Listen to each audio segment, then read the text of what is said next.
She handed me a plastic plate, the kind you use at picnics, while everyone else ate off porcelain. "We save the good dishes for real family," Tanya said with a tight smile. My son didn't look up. I sat down anyway, balancing my meal on my knees. What she didn't know? The $68,000 they used to start this cafe came from my retirement savings. I paid for the walls that now made me a stranger. Funny, I thought, how money buys furniture, but not respect. Before we continue, I'd love to know, where are you watching from today? Comment below. Before I was the woman sitting with a plastic plate in her lap, I was someone people listened to. I was a teacher for 32 years. English literature, the kind who read poems aloud with her eyes closed and made high schoolers believe Shakespeare wrote just for them. I was never loud, but I never had to be. My presence filled a room in gentler ways, through steady hands, fresh-baked banana bread, and the kind of listening that made people feel seen. I raised my son, David, mostly alone. My husband passed when David was just 11, a heart attack, on a wet Tuesday morning. I remember the sound of the kettle whistling when I got the call. After that, life was a series of small, brave choices: packing lunches, tutoring after school, skipping new shoes to pay for math camp. I never remarried, not because I didn't want to, but because no one ever seemed to love David the way I did, and that was always the deal breaker. David was a gentle boy. He used to curl up next to me during thunderstorms and whisper, "Don't worry, I'll protect you." I knew then that raising him would be the best thing I'd ever do. When he got into university, a business degree, he cried. "You did this, Mom," he said. "You believed in me when nobody else even noticed me." I sold my grandmother's wedding bangles to help cover his tuition gap that first year. Told him they were just gathering dust. I met Tanya during his 3rd year. She came over for dinner, all sleek lines and polite smiles. Pretty, polished, and practical. The kind of girl who wore nude lipstick and never had a hair out of place. I made pot roast and apple crumble. She didn't eat much, but said it was charming that I still cooked, like the old days. I knitted her a scarf that Christmas, cream wool, delicate stitches. She never wore it, but I wanted to like her. So I kept trying, because that's what we do as mothers. We make room, we stretch our hearts even when it hurts. The wedding was quick. Intimate, they said. I wasn't asked to help plan. I was seated 3 rows back in the church. Her parents sat in the front with proud, tight smiles. But I didn't mind. David looked happy. After they married, they moved into a rental. Then the cafe dream started. Tanya wanted something aesthetic, feminine, brunch-forward. David had the degree. What they lacked was capital. One evening, he came over alone, his fingers knotted with worry. "We tried the bank. No dice," he said. "It's okay, though. We'll figure it out." I saw the disappointment in his shoulders. I remembered the apple crumble he once called magic when he was 7, so I made a choice. The next morning, I walked into my bank, withdrew $68,000 from my retirement, and wired it to his account. It was everything I had saved since the year he was born. When he asked why, I simply said, "Because you still curl up inside my heart like that boy on stormy nights. That's why," he cried. Promised he'd pay it back. I said, "No rush, but maybe don't tell Tanya. Let her feel like she built it herself." I didn't realize back then how far that silence would stretch. At the ribbon-cutting ceremony, Tanya wore a blush-pink blazer and gave a speech. She thanked her parents for their belief, her friends for their support. "This dream would never have been possible without my tribe," she said. I clapped from a folding chair in the back. No one looked in my direction. The food was beautiful, avocado toast and lavender scones. I complimented the wallpaper. Tanya said, "It's French linen, but you probably prefer floral." David gave me a distracted hug. He was already talking to a vendor about supply chains. I left early. No one noticed. That night, I washed the dishes, Slowly, thinking about all the dreams I had delayed to help theirs arrive on time. Travel, dental work, even the book club cruise my friends kept asking me to join. All paused, so David could fly. I didn't mind, truly. A mother's joy, I believed, was seeing her child succeed, even if it meant standing in the shadows. But shadows grow cold eventually, especially when the people you love forget who stood behind them holding the flashlight. I gave quietly, stepped back gracefully, and smiled through every dismissal. But grace unreturned becomes grief, and grief eventually becomes resolve. After the ribbon was cut and the lavender mimosas had been poured, life shifted into a new rhythm. They named the café Juniper and Rye, soft cursive lettering above the door, pastel tiles, brass light fixtures, and miniature succulents on every table. Tanya curated everything down to the cutlery. "We're targeting upscale brunchers," she explained once, as though I were a tourist in their new world. David was always busy. Spreadsheets, supplier negotiations, staff schedules. Tanya managed the aesthetics and the social media presence. Together, they were a picture-perfect pair, if you looked from far enough away. But I saw the cracks. The way David rubbed his temple when Tanya dismissed his ideas. The pile of unopened invoices in their home office. The way Tanya's smile got tighter each time she said, "It's just a slow week, we're fine." They never invited me to the cafe as a guest. I'd drop by sometimes, quietly, during off hours.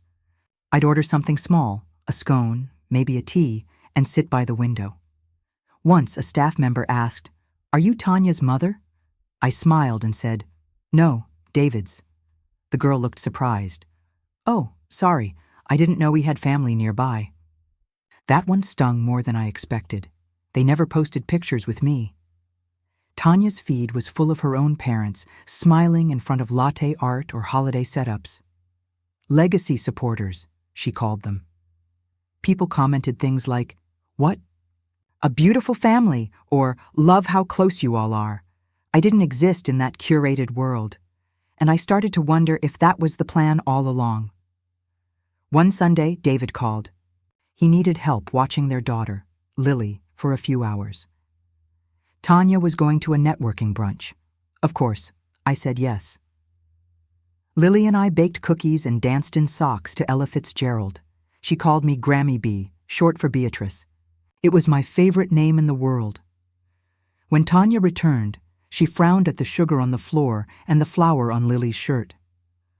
"We try to limit sweets," she said, forcing a tight smile. "I only gave her one," I replied gently. She didn't respond. Just picked Lily up and said, "Let's go wash your hands before Grandma teaches you any more 1950s habits." I heard her mutter as she walked away, "She means well, but she's from another time." That night, I sat at my kitchen table and reread my bank statement, $68,000.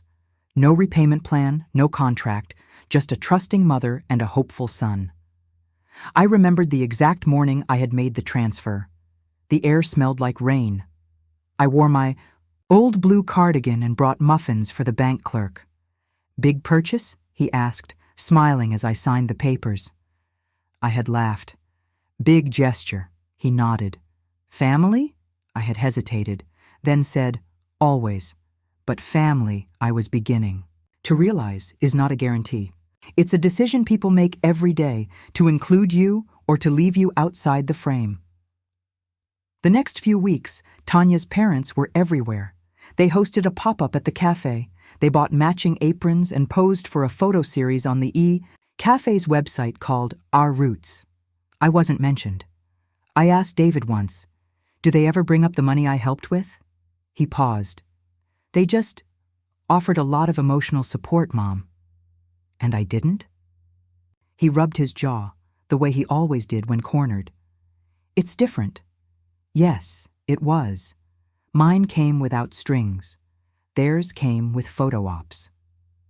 One evening, after babysitting Lily again, I stayed for dinner. Tanya brought out mismatched plates. 2 porcelain, 1 plastic. She handed the plastic one to me. I blinked, then looked at David. He didn't say a word. "It's just easier with cleanup," Tanya said, smiling sweetly. "The dishwasher's full." She placed the porcelain ones in the sink, untouched.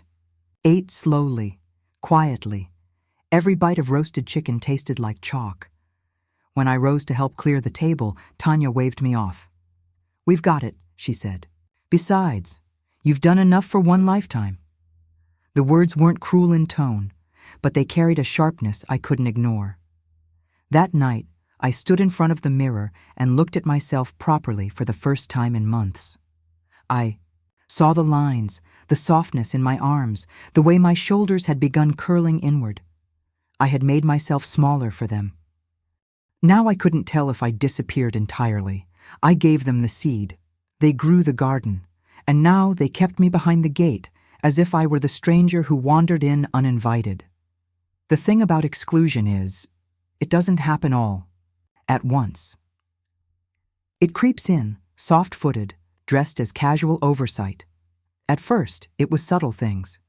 Tanya would forget to loop me into family plans. I'd find out about Lily's school recital after the photos were already posted online. A Mother's Day brunch where her own mother got roses and front table seating, while I sat in the corner folding napkins because the staff didn't show up. But the real hurt came not from Tanya's actions. It came from David's silence. He wasn't cruel. He wasn't dismissive. He was absent, muted, like a volume turned down gradually until the voice you once clung to was just background static. I remember one particular Sunday in autumn. I had made pumpkin bread, Lily's favorite. I arrived with it still warm, wrapped in a kitchen towel with embroidered daisies. I walked in through the back entrance of the café, like always. Tanya looked up from her laptop. "You didn't text." "I thought I'd surprise Lily," she stood. "She's with my parents today." "We're working on rebranding." I nodded, set the bread down. David barely glanced up from a receipt pile. "We're behind this month," he muttered, just trying to stay afloat. "Maybe the pumpkin bread will help," I said, forcing a smile. Tanya didn't smile back. "Our clientele is gluten-conscious now." I left the bread anyway. The next day, I saw it on Instagram. Not the bread, the rebranding shoot. Tanya's parents, again, posing in matching sweaters, holding mugs that read, "Legacy Brewed." I looked at the photo for a long time. No one even knew that the first espresso machine was purchased with my money.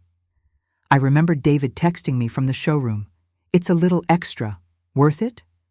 I had replied, "If you believe in it, yes."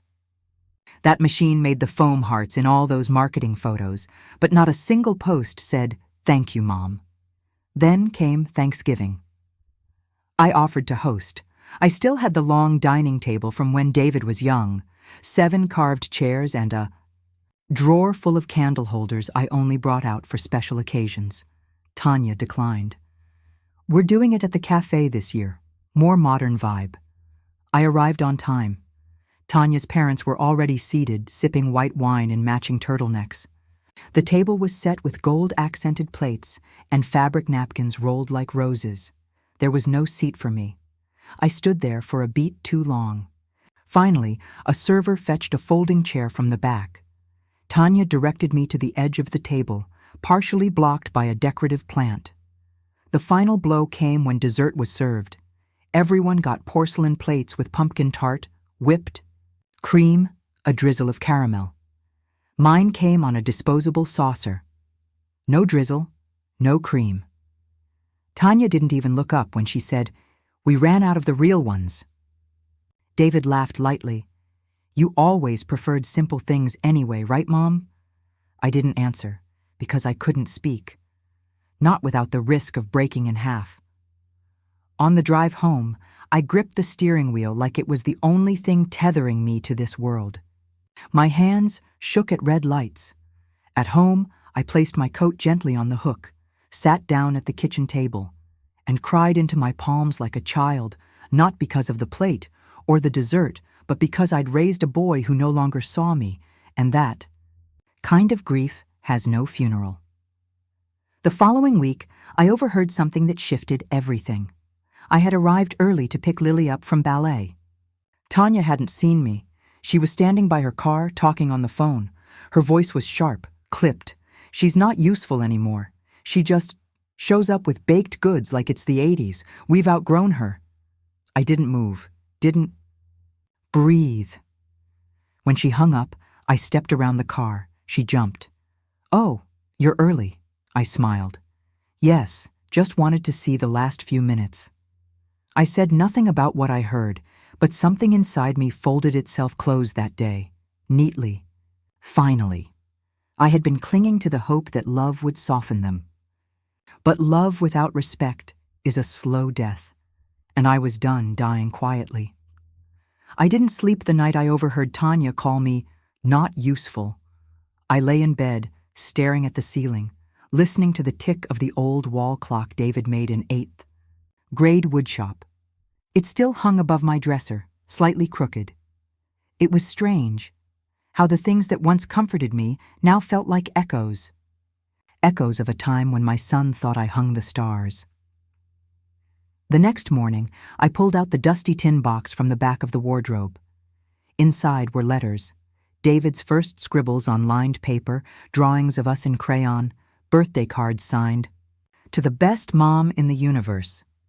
He once gave me a handprint in plaster that said, "You are my safe place." I ran my fingers over it now like I was tracing someone who had died, and in many ways, that version of him had. I remembered the first time I truly saw what motherhood would cost me.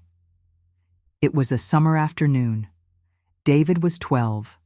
A neighborhood boy had called him poor because I packed his lunch in reused containers. He came home in tears. I had just gotten off a double shift tutoring for extra income. He sat on the kitchen floor sobbing, and I remember kneeling down, holding his face in my hands, saying, "You will never be less than anyone. You just wait. One day they'll line up to work for you." I took on more tutoring hours after that, gave up Saturday matinees with my friends, took buses in the rain, carried dinner in Tupperware between student houses. Every sacrifice I made for David, I made with joy. Not because I expected repayment, but because I believed love meant investment without a ledger. But now, the ledger wouldn't leave me alone. I started writing it down. Every transfer, every loan, the espresso machine, $11,200, initial deposit. On the lease, $14,000, branded uniforms, $3,650, website build, $5,500, equipment repairs, inventory cushion, startup legal fees, soft launch event, total $68,173.64. I printed the transfer receipts, stapled them to clean sheets of paper, labeled each by date, not out of vengeance, but clarity, because somewhere along the way I had allowed them to rewrite the story. But this story belonged to me, too. A week later, David stopped by. Just him. No Tanya. He stood awkwardly in my living room, holding Lily's forgotten ballet shoes. "Thought I'd drop these off," he mumbled. "I made tea." He didn't stay long. But before he left, he looked around the room, at the framed photo of the two of us at his graduation. He said, "You still keep that up?" I nodded. "Always." He paused, then added, "Tanya thinks maybe we've leaned on you too much. She worries we're taking advantage." I set my cup down. "What do you think, David?" He avoided my gaze. "I think you've always been there. Maybe that made it easy to forget why." It was the closest thing to an apology I'd heard from him in months. I didn't reply, because I wasn't sure he deserved my softness anymore. Later, that night I received a voicemail from Tanya. Her voice was calm but calculated. "Hi, just wanted to say, we're super grateful for all you've done, but going forward, maybe let's create some healthy space. You know, boundaries. You can still see Lily, of course, but maybe not just drop by. It's important for her to understand Balance. Balance. That word stayed with me. I had bent myself into contortions for their comfort, and now I was being asked to disappear neatly. That was the moment something inside me shifted, not emotionally, but structurally. I stood in the middle of my kitchen and finally let the grief be rage, quiet rage, the kind that doesn't scream, it plans. The next day, I took the folder I had assembled and walked 2 blocks to the law office of a man named Joshua Lim.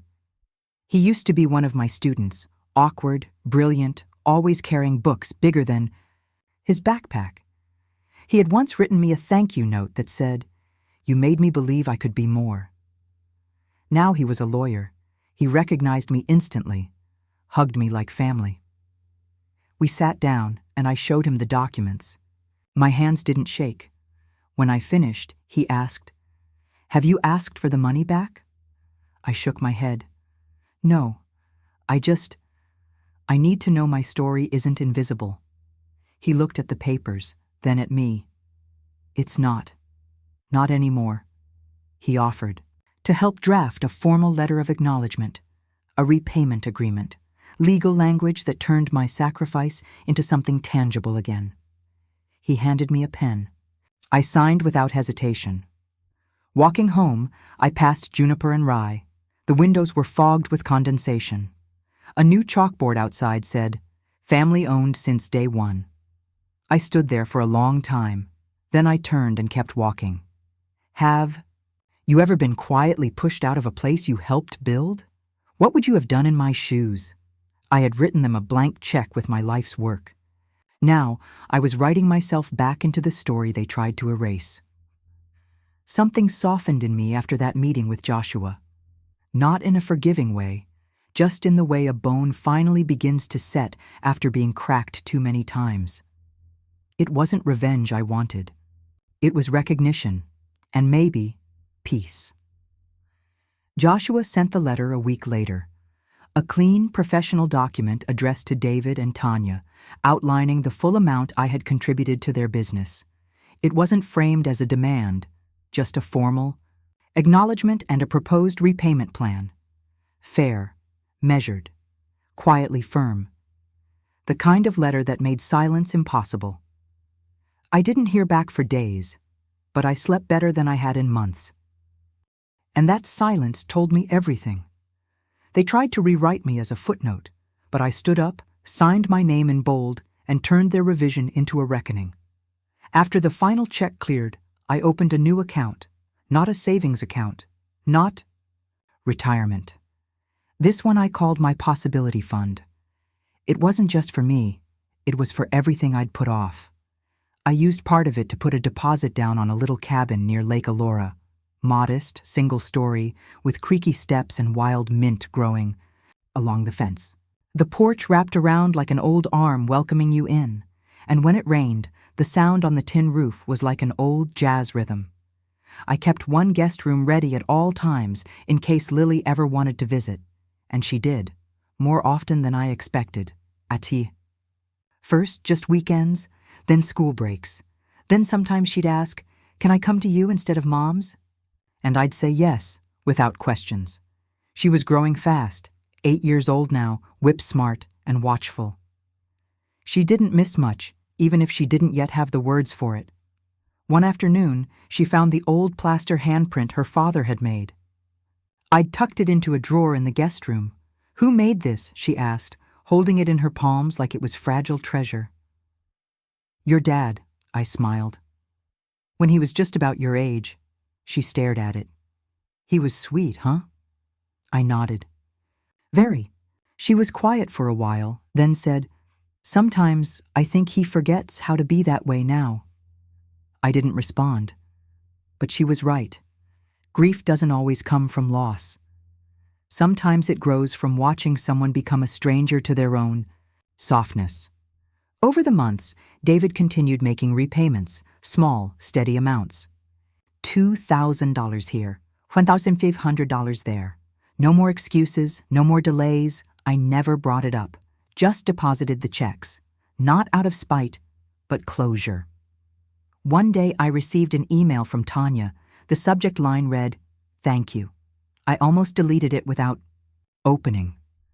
But curiosity has a strange pull. It was short. A few sentences. "I used to think your silence meant you didn't have boundaries. I realize now it was grace. Thank you for teaching me the difference. Tanya." I didn't reply.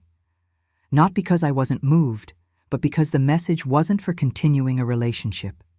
It was a period. And sometimes, periods are the most respectful kind of ending. David.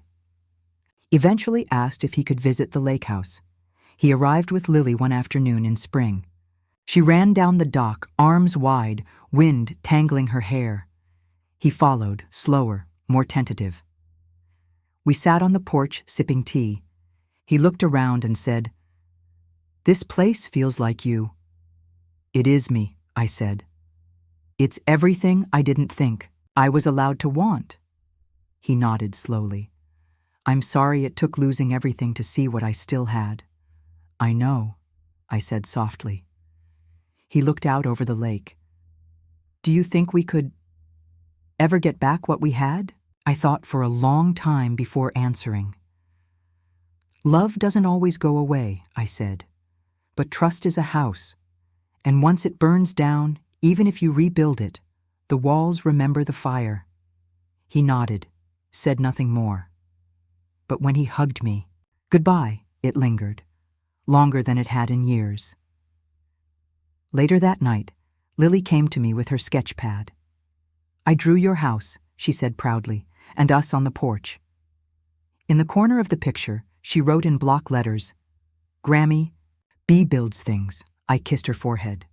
That night, after she went to sleep, I walked out to the porch alone. The lake was dark and still, stars stretching over it like a quiet cathedral. I thought about everything I had let go of, without applause, without compensation. I thought about every woman who had been pushed aside once she stopped giving. Once, she became a mirror instead of a servant, and I realized, maybe this was what power really looked like. Not revenge, not rage, but peace that didn't ask for permission. Do you believe all wounds can heal in time? Or do some things leave? A scar for a reason? They thought I would fade after retirement, but instead I bloomed in my second spring, finally seen by the person who mattered most, me. Sometimes I sit on the porch and listen to the wind brush through the trees like it's flipping the pages of a book I've finally finished. I never imagined my story would twist the way it did. I thought growing older would mean fading quietly into the background, crocheting in the corner while the next generation took over. I thought love, given freely, would always come back in full. But life has a way of shaking those notions loose. I don't blame myself for giving. I blame myself for believing that giving made me invincible to disappointment. But even that belief, I forgive. Because here, in this later chapter of my life, I've discovered something I never expected. Peace is louder in solitude than noise ever was in a crowd. It's in the sound of Lily's laughter echoing across the lake as she skips stones. It's in the way the tea kettle whistles like an old friend calling me in the morning. It's in the feeling of a real porcelain teacup in my hand, not because anyone handed it to me, but because I chose it for myself. People talk about retirement, like it's an ending, but no one tells you it can also be a birth, the birth of a voice you've hushed for decades, the birth of boundaries you didn't know you were allowed to draw, the birth of joy that has nothing to do with being useful to others and everything to do with being whole with yourself. Some days, I miss the boy David used to be, the one who made me macaroni necklaces and cried when I had to leave him with babysitters.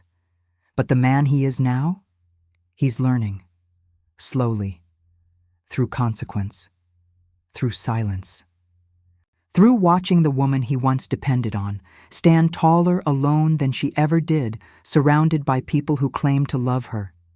He hasn't asked me to forget, and for that I'm grateful, because forgetting would cheapen the lesson. Remembering is how we grow. Tanya? She's quieter now, more distant but civil. She drops Lily off with a nod. No more passive jabs, no more performative kindness, just calm acknowledgement. Maybe that's all we'll ever be. And that's enough. This cabin, this peace, this freedom. It isn't a reward, it's a reclamation. I am not someone's afterthought. I am not a financial stepping stone. I am not a woman reduced to her usefulness. I am a builder. Of children, of dreams, of silence that speaks, of a life that belongs wholly to me now. So if you've ever been made to feel invisible, if you've ever been handed a plastic plate while everyone else dines in porcelain, I want you to hear me when I say this. You are not the disposable one. You are the root, the history, the reason, and no one, no matter how loudly they ignore you, can erase what you've built with your own hands and heart. The final repayment came on a soft afternoon, in June. A check, a card, no letter, just a line written in David's handwriting.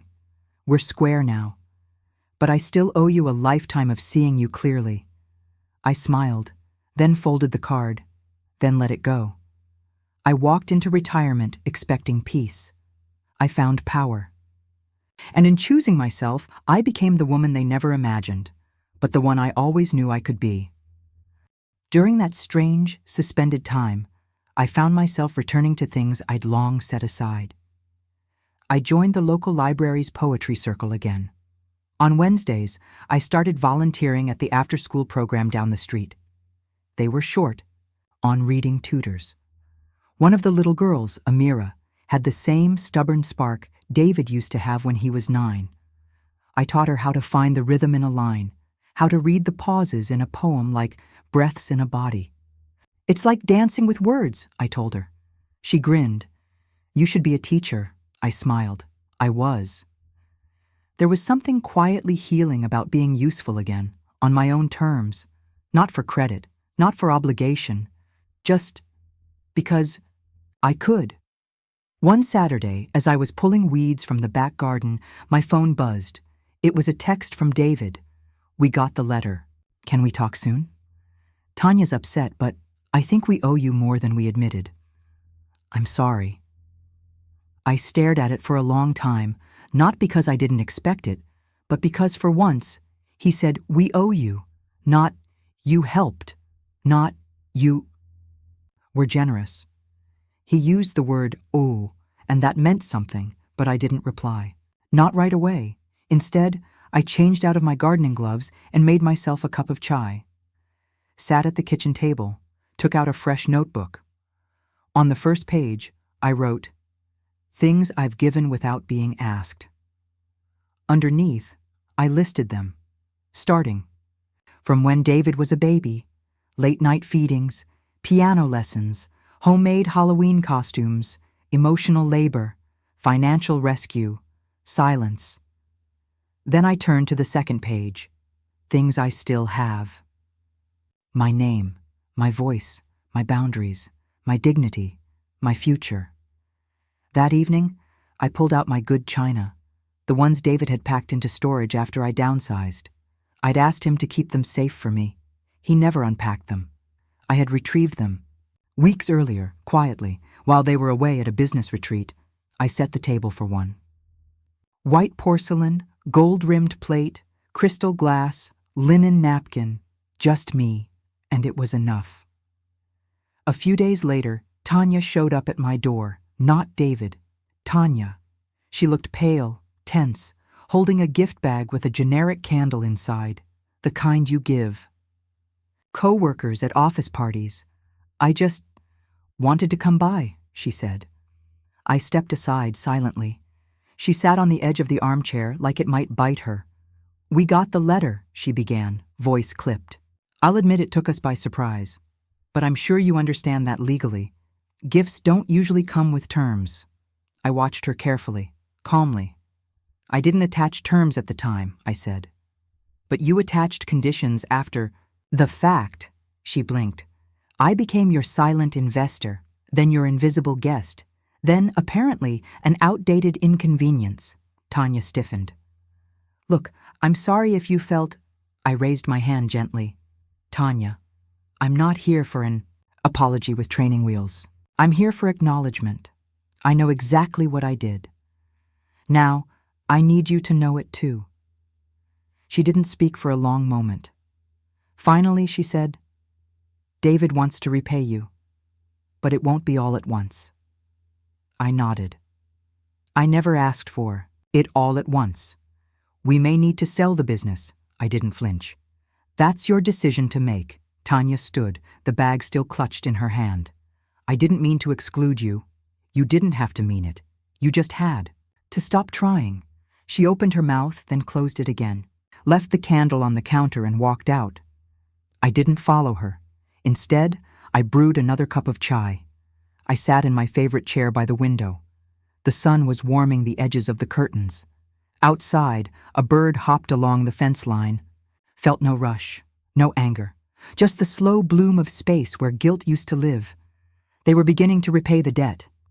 But I had already reclaimed the thing they couldn't touch, my worth. The first cracks showed up in their smiles. Tanya's social media presence, once curated down to the latte art, began to slow. No more styled cafe photos, no quirky captions. Just the occasional repost, stale, hollow. Then came the renovation closure, a white sheet of paper taped to the front of Juniper and Rye. Temporarily closed for updates. Thank you for your patience. But there were no construction workers, no paint fumes, no deliveries, just silence behind the glass. I passed by one, mourning, and saw Tanya inside, her head buried in her hands. David was pacing in the corner, gesturing toward a stack of overdue notices. I didn't go in. There's a kind of unraveling that doesn't need confrontation. It performs itself. Quietly. Completely. A week later, David showed up at my door. No warning. No excuses. He looked thinner, like someone who hadn't slept in days. Can I come in? I stepped aside. He stood in the middle of my kitchen like a boy who didn't recognize his childhood home anymore. We can't keep it going, he said. The business, the rent jumped, revenue's down. Tanya doesn't want to let go, but we're bleeding. I nodded once. I'm sorry. He looked at me, surprised by the softness in my voice. We'll sell the equipment, maybe the branding. Rights. It won't cover everything, but I can start repayments. Slowly. It doesn't have to be fast, I said, pouring tea. Just real. He sat at the table across from me, looked at the linen napkin I placed beside his cup, the china teacup with the gold rim, the same kind they never let me use at the café. I didn't know she gave you a plastic plate, he said quietly. I took a sip before responding. I know. Because you weren't looking. He winced. I thought I was doing the right thing, he murmured, keeping the peace, letting Tanya take the lead. And what did that cost you? He didn't answer. More importantly, I said, what did it cost me? The silence that followed wasn't angry. It was full of understanding finally arriving. That week, they put the cafe up for sale. The same cafe I helped build with money scraped together over 3 decades of frugality and faith. It went quickly. A young couple bought it, rebranded it as Willow Street Cafe. They painted over the old sign, replaced the blush pink with forest green. No one remembered the soft launch, the lavender menu, the ribbon-cutting speech where Tanya thanked her tribe. Legacies, it seems, are only as strong as the memory that carries them. Tanya's parents distanced themselves after that. Their cheerful involvement faded. Tanya moved into her parents' guest house with Lily while things were figured out. David stayed in the apartment, half-furnished and echoing. He texted now and then, short messages, updates, repayment, receipts. But what struck me most wasn't the money trickling back. It was the tone, less performative, less entitled. He once ended a message with, "I see now how loud silence can be. I'm sorry for not hearing you sooner." I didn't respond, not because I was bitter, but because some truths need time to echo. One afternoon, I went to pick up Lily from school. Tanya was late, and I happened to be nearby. She ran out of the building, ponytail crooked, backpack bouncing. "Grammy B!" She hugged me tight. "Guess what? I'm the narrator in the school play. I get to say all the important stuff." I laughed. "You always did." As we walked back to my car, she asked, "Why don't you come over anymore?" I hesitated. Sometimes adults forget how to treat each other kindly, and that makes visits tricky. She frowned. "Did Mommy stop being kind?" I didn't answer. I didn't need to. Instead, I handed her a thermos of warm cocoa. She drank it and leaned her head against my shoulder in the back seat. Back at home, I set up the guest room just for her. Not out of spite, but because it felt right to create a space where I was still allowed to love someone without being erased. That weekend, she spent the night. We watched an old Shirley Temple movie and baked honey cookies. She drew me a picture before bed. 2 stick figures holding hands, one labeled me, the other you. Underneath, "Grammy B is not useless." I hung it on the fridge. In Twidy, permanent marker. Their business crumbled under the weight of image and omission. But I was slowly rebuilding something quieter, something mine. Truth, dignity, and the trust of a little girl who saw me clearly. "Believe me anymore," he said. "But I really am sorry. I thought I was keeping peace by keeping quiet. But I was just letting you drown." I looked at him for a long moment. "I never needed fanfare," I said. "I just needed not to be made small in the spaces I helped create." He put his head in his hands. "I think Tanya resented how much you gave. She thought you did it to control us." "No," I said calmly. "I did it so you wouldn't have to beg strangers. I thought love meant lifting without keeping score." He looked up, eyes red. "And we turned around and made you feel like nothing." There was nothing left to argue. We sat in silence for a while. Before I left, he handed me another envelope, another check, $5,000 this time. I didn't thank him, because repayment is not a gift, it's a return. At the door, he asked, "Do you think we'll ever fix this?" I turned to him. "That depends. Are you trying to fix it or just trying to feel better?" He said nothing.